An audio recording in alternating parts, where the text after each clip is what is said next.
Hi everyone, welcome back to my YouTube channel. Friends, हम पटवारी लेखपाल का जो एग्ज़ाम हुआ था 21 सितंबर में, उसकी हम रीजनिंग को डिस्कस कर रहे हैं।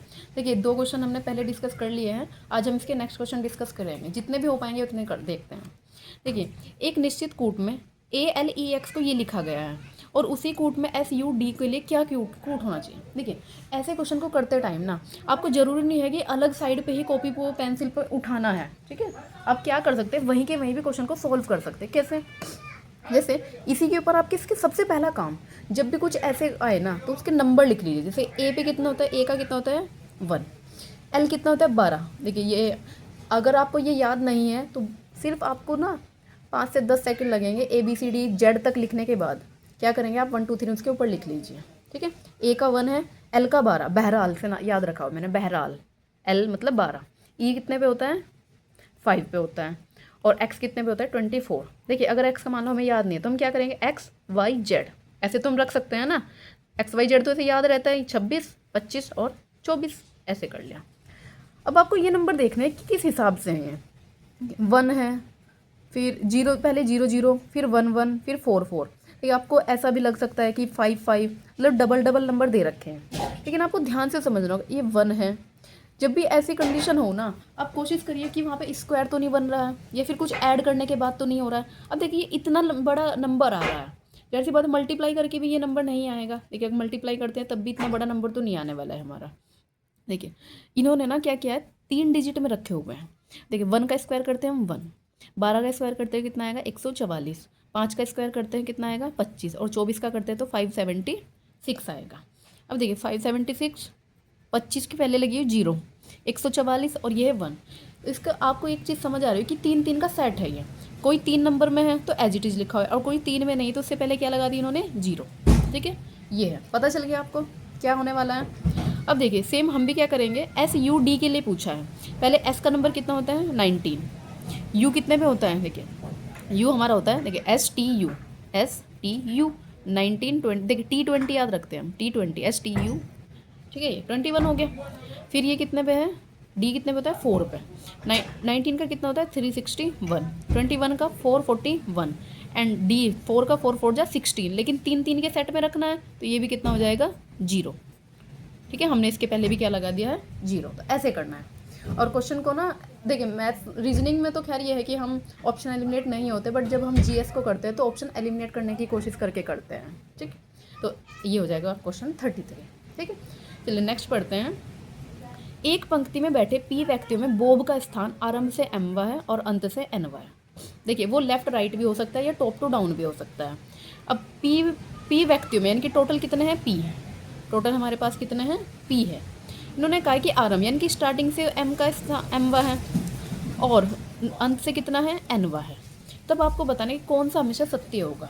देखिए, टोटल फाइंड करने के लिए हम क्या करते हैं, कभी भी हम टोटल जब निकालते हैं तो कैसे करते हैं कि लेफ़्ट से प्लस राइट से। अब क्योंकि ये 2 बार काउंट हो जाएंगे ना, ऊपर लेफ्ट साइड से भी काउंट कर लिया हमने, इसको राइट से भी काउंट कर लिया, हम क्या करते हैं इसमें से एक माइनस कर देते हैं। ठीक है, ये होता है। इन्होंने कहा टोटल कितने हैं P, लेफ्ट मान सकते हैं यानी कि एक साइड से क्या है M, दूसरी साइड से क्या है N -1। अब इन्होंने क्या कहा है कि आपको बताना कौन सी हमेशा सही होगी, तो P = M + N - 1 यानी कि ऑप्शन A करेक्ट होगा इसका। ठीक है, ऐसे करना है। चलिए नेक्स्ट क्वेश्चन को देखते हैं। देखिए, नेक्स्ट क्वेश्चन है हमारा, ये बहुत डिस्प्यूट रहा है इस क्वेश्चन में, बट ध्यान से समझिएगा, सिलोजिज्म का क्वेश्चन है ये सभी सुई धागे हैं। अच्छा, जब भी हम ऐसे बात करते हैं तो हम सभी सुई क्या है धागे, यानी कि सारी सुई क्या है, सारी सुई क्या है धागों के अंदर आ जाएंगे। ठीक है, धागे हैं। फिर क्या कहा है कि सभी धागे डब्बे हैं, यानी कि सभी जो भी धागे हैं वो सब क्या हैं डब्बे हैं। तो हमने इसको लिख दिया, ये क्या है डब्बे हैं। फिर क्या, सभी पेड़ डब्बे हैं। देखिए, सभी पेड़ डब्बे हैं। अब पेड़ के बारे में बताया ही नहीं है कि वो धागों के अंदर कोई रिलेशन है या फिर सुई के अंदर कोई रिलेशन है। तो हम क्या करते हैं, अपनी मर्जी से ना हम पेड़ को यहाँ पे रख देते हैं कि सभी पेड़ क्या हो गए डब्बों के अंदर आ चुके हैं। ठीक है, सभी पेड़ डब्बों के अंदर आ चुके हैं। अब दूसरा काम हम क्या करेंगे, पहले इनको निष्कर्ष को देखते हैं, फिर उसी के अकॉर्डिंग हम अपने ऑप्शन को देखेंगे। कोई भी सुई पेड़ नहीं है। देखिए, क्या कहा है, कोई भी सुई पेड़ नहीं है। देखिए, कोई भी सुई पेड़ नहीं है। देखिए, अगर ये ऐसे होता है, अगर जो हमने डायग्राम बनाया वो ऐसे है तब तो फर्स्ट वाला सही है, ठीक है। बट अगर हमारा देखिए ये सुई था, ये धागे थे और ये डब्बे हैं, ठीक है, ये हमारे डब्बे हैं। अब अगर पेड़ ऐसे भी तो हो सकता था ना कि पेड़ यहाँ आ जाए या फिर पेड़ यहाँ आ जाए, है ना, ऐसे भी तो हो सकता था। अब देखिए अगर ये वाली बात है, कोई भी सुई पेड़ नहीं है, चलो हम एक बार को ये वाला मान के चलते हैं कि ये सही है, ठीक है। अगर ये वाली कंडीशन है तो सही है, और अगर ये वाली कंडीशन है तो ये गलत है, मतलब ये सही भी हो सकता है और ये गलत भी हो सकता है। नेक्स्ट है कुछ पेड़ धागे हैं, कुछ पेड़ धागे हैं। अब देखिए इसके केस में क्या है, अगर अगर ये वाला डायग्राम है तो ये गलत है इस केस में, है ना। और अगर ये वाला ऐसे होता, मतलब पेड़ को हम ऐसे बना देते हैं, ठीक है, पेड़ को हम ऐसे बना देते हैं क्योंकि सभी पेड़ डब्बे के अंदर तो आ ही चुके हैं, तब ये क्या होता, सही हो जाता, ठीक है। फिर कहा है कि कुछ डब्बे सुइयाँ हैं, कुछ डब्बे सुइयाँ हैं, कुछ डब्बे सुइयाँ। देखिए जब भी हम टॉप टू डाउन की साइड पे आते हैं तो वो हमेशा सही होती है, ठीक है। तो थर्ड कंडीशन क्या है, सही है, थर्ड कंडीशन हमारी क्या है, सही, ठीक है, थर्ड वाला करेक्ट है।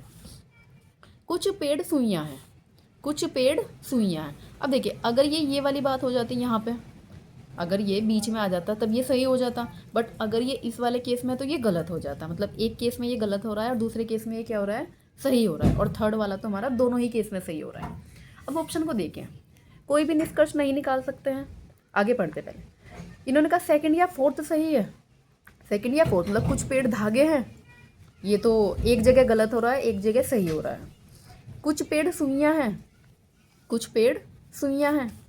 देखिए इन्होंने क्या कहा था, सेकंड को दोबारा देखिए, कुछ पेड़ धागे हैं, कुछ पेड़ धागे मतलब अगर हम इसको ऐसे बनाते हैं यहाँ पे, मतलब ये कंडीशन यहाँ बन रही है। और फोर्थ क्या कहा है कि कुछ पेड़ सुइयाँ हैं, तो एक ही कंडीशन तो सही हो सकती है ना, या तो सेकंड होगी या फोर्थ होगी इस केस में, बट ऐसा तो नहीं दिख रहा है हमें, तो ये भी हमारा गलत हो गया। केवल थर्ड सही है। देखिए हम एग्जैक्टली तो नहीं बता सकते ना कि केवल थर्ड सही है, हाँ थर्ड एग्जैक्ट सही है, ठीक है। देखिए थर्ड क्या है, सही है। अब इन्होंने कहा या तो फर्स्ट या फिर फोर्थ सही है। देखिए हम ना इसी ऑप्शन के साथ जाएंगे। ऐसा क्यों है, क्योंकि या तो केवल फर्स्ट, क्योंकि फर्स्ट और फोर्थ आपस में कॉन्ट्राडिक्शन हो रहा है। कैसे, कोई भी पेड़ सुई नहीं है, पहला ये कहा है, ठीक है। अगर मैं एक केस में ये मान लेती हूँ कि कोई भी पेड़ सुई नहीं है, तो मैं यहाँ बना रही हूँ, तो हमारा ये वाला डायग्राम सही है ना, कोई भी पेड़ सुई नहीं है, ठीक है। फिर फोर्थ पढ़े, कुछ पेड़ सुइयाँ हैं, तो ये वाला तो सही नहीं होगा ना इस केस में, कुछ पेड़ सुइयाँ हैं ये तो सही नहीं होगा। जब कोई पेड़ सुई है ही नहीं तो कुछ पेड़ कैसे हो सकती है सुई, तो या तो केवल एक होगा। अब फर्स्ट कंडीशन में हमने मान लिया कि एक सही है। अब फोर्थ को हम कैसे करते हैं कि हम दूसरी कंडीशन में मान रहे हैं कि कोई भी पेड़ सुई नहीं है, ठीक है, कोई भी पेड़ सुई नहीं है, तो हम इसको क्या कर रहे हैं, बाहर रख रहे हैं ना, इसको हमने यहाँ वाली साइड पे रखा है। फिर कहा है कि कुछ पेड़ सुइयाँ हैं, कब रखेंगे हम, जब हम इस वाली साइड पे रखेंगे, ठीक है। तो इस केस में हमारे या तो फर्स्ट सही बैठेगा या फिर फोर्थ सही बैठेगा, और थर्ड क्या है हमारा, बिल्कुल सही है, तो इसलिए ऑप्शन डी के साथ ही जाएं। ऐसे कुछ जगह पे कुछ कह रहे थे कि केवल थर्ड भी सही होगा इसका। अब आयोग ने आंसर तो नहीं दिया है, बट जहाँ तक मुझे लगता है कि फोर डी ही 99% इसका डी ही सही होगा। बट आयोग ये भी कर देता है, पहले गलत आंसर दे देता है फिर बाद में डिलीट भी कर देता है, ठीक है।